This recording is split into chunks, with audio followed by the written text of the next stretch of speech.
नमस्कार जय जगन्नाथ मु सुश्री वेलकम करुच्ची गणेश पूजार पार्ट 2 ब्लॉग रे।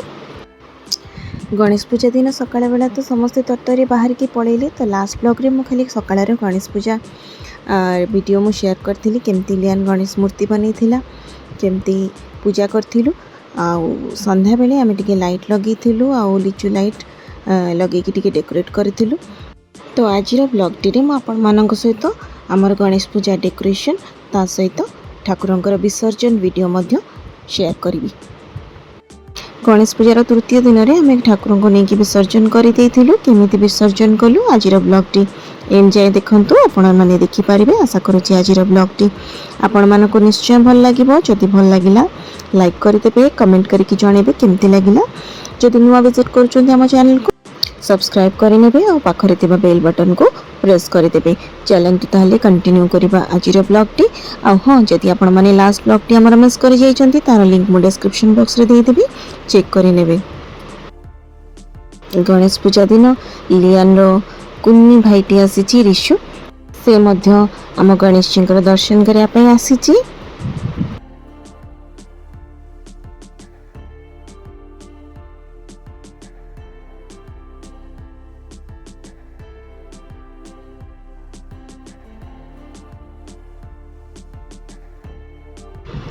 लियान बनी ठाकुर कुन्नी मुसकराज कुन्नी गदा ऋषि को सब देखा।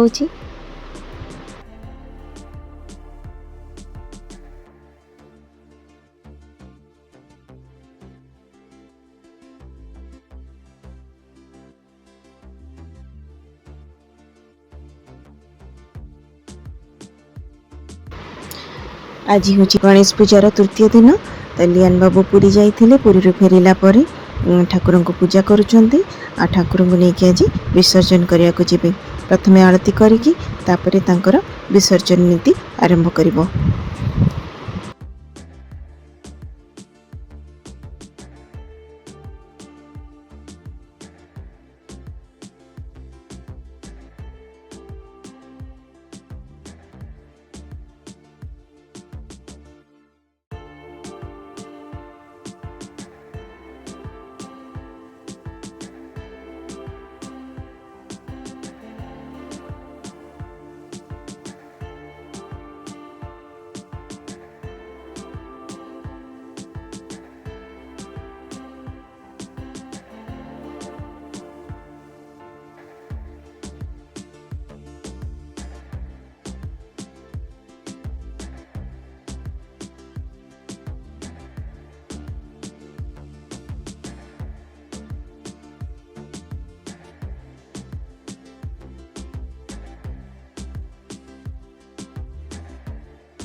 गणपति बप्पा मोरया।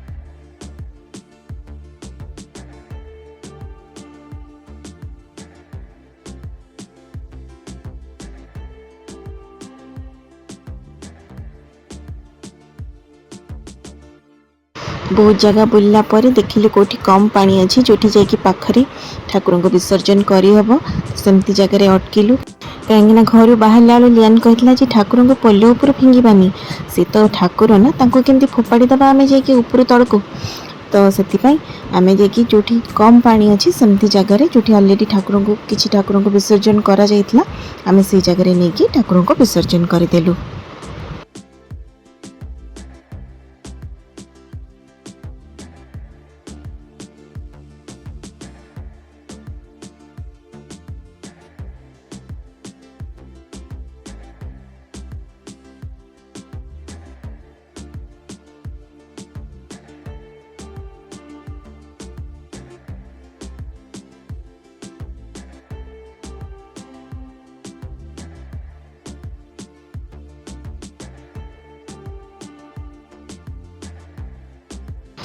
आज ब्लॉग टी को ताले एठी एंड कर दउची पुणी देखा गोटे नुआ ब्लॉग रे। गणपति बाप्पा मोरया, मंगल मूर्ति मोरया।